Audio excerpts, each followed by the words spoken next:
আছো বৰ্তমান লুনা দেৱীৰ ওচৰত আপোনালোকে সকলোৱে নিশ্চয় গম পায় চিনাকি কৰি দিবলৈ নালাগে আৰু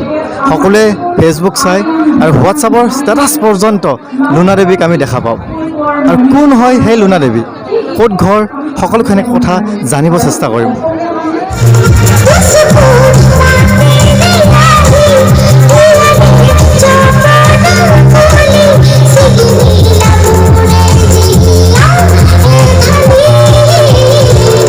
মই ভণ্টি বুলি সম্বোধনা জনাইছোঁ ভণ্টি তোমাৰ ঘৰ ক'ত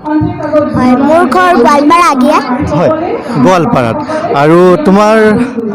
মা দেউতাৰ নাম কি মোৰ মাৰ নাম মন্তি দাসনাথ আৰু মোৰ দেউতাৰ নাম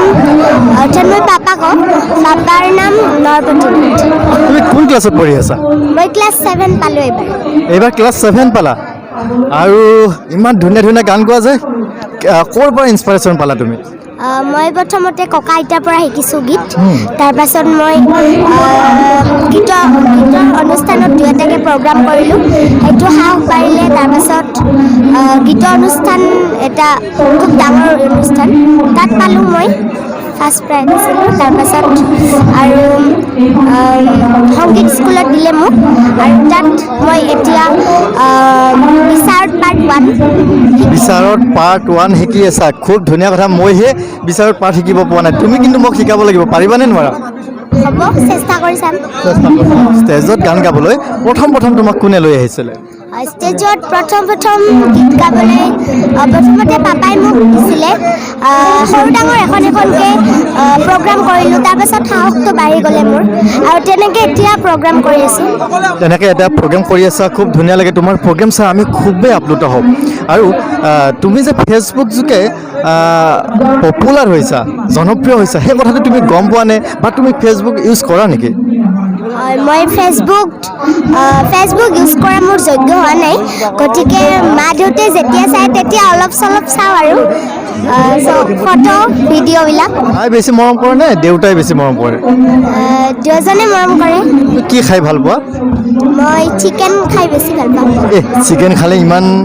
ক্ষীণ হয় জানো আৰু চব্জি অলপ চলপ খাওঁ বেছিকৈ খাব লাগিব হয়নে স্কুলৰ বেষ্ট ফ্ৰেণ্ডজনীৰ নাম কি বা ল'ৰাই হওক বা ছোৱালী হওক বেষ্ট ফ্ৰেণ্ড মোৰ ছোৱালী আৰু তাইৰ নাম বিদুস্মিতা নাথ স্কুলৰ সকলোতকৈ আদৰৰ ছাৰ বাইদেউ কোনোবা আছে নেকি হয় সকলো ছাৰ বাইদেউকে মই ভাল পাওঁ গোটেইবিলাক ছাৰ বাইদেউকে মই ভাল পাওঁ গোটেইবিলাকে ভাল পাওঁ আৰু তুমি মিউজিক ছাৰ বাইদেউ আছে মিউজিক ছাৰ বাইদেউক কি ক'ব বিচাৰিবা মিউজিক ছাৰ বাইদেউ তেনেকৈ নাই আইতাৰ পৰা শিকা বুলি কৈছিলা ন তেওঁলোকেতো ছাৰ বাইদেউ হৈ যাব এতিয়া হয় তেওঁলোকে মোৰ প্ৰথম গুৰু বুলি মই মানো হয় আৰু য'ত মই ক্লাছিকেল শিকি আছোঁ হয় আৰু তেওঁ মোৰ মেম হয় আৰু তেওঁৰ নাম হৈছে মামনি দাস তেওঁ গোৱালপাৰাত থাকে তোমাক যদি মই এটা প্ৰশ্ন সুধোঁ যে তুমি যদি ডাঙৰ হোৱা কাৰ নিচিনা গাব বিচাৰিবা মইতো চব ছিংগাৰকে ভাল পাওঁ তাৰ ভিতৰত অসমীয়াৰ জুবিন গাৰ্গ তেওঁৰ নিচিনা এটি খুব ধুনীয়া ছিংগাৰ হ'ব বিচাৰোঁ মই আৰু তোমাৰ অসমৰ ফেভৰেট এক্ট্ৰেছ আৰু এক্টৰ এক্ট্ৰেছটো বৰষাৰাণী বিষয়া আৰু এক্টৰ বুলি ক'বলৈ যতীন বৰা ভাল লাগে আৰু ৰবি শৰ্মা আচ্ছা আৰু যদি তোমাক কওঁ বলিউডৰ ফেভৰেট এক্ট্ৰেছ আৰু এক্টৰ বলিউডৰ মোৰ favourite actress Madhuri Dixit ma'am আৰু ক'বলৈ অনুষ্কা শৰ্মা মোৰো ভাল লাগে আৰু এক্টৰ সলমান খান শ্বাহৰুখ খান আচ্ছা এটা ডাঙৰ কুৱেশ্যন তুমি ইমান মৰমাল কিয় এইটো মই কেনেকৈ ক'ম এতিয়া ইণ্ডাৰ্ছ ব্লগ চেনেলটো খুব জনপ্ৰিয় চেনেল মই আগে পাছে 2-3টা ভিডিঅ' চাইছোঁ সঁচাকৈ আৰু খুবেই ভাল লাগিছে আৰু এই চেনেলটোত সকলোকে বিচাৰোঁ কি মই like comments and share and subscribe কৰে আৰু তাৰ কাৰণে মই অনুৰোধ জনাইছোঁ থেংক ইউ ছ' মাছ তুমি আকৌ আগবাঢ়ি যোৱা এতিয়া তুমি সৰু আছা নহয় বহুত ডাঙৰ হ'লে তেতিয়া আকৌ তোমাৰ লগত কথা পাতিম হ'বনে ঠিক আছে থেংক ইউ কণমানি কণ্ঠশিল্পী লুনা দেৱীৰ দেউতাকৰ লগত আছোঁ। প্ৰথমে তেওঁৰ আইতাই গান গাইছিলে আগতে, তাৰপিছত মই যেতিয়া তাইক স্কুলত দিছিলোঁ নামভৰ্তি কৰি, তেতিয়া তেওঁ স্কুলত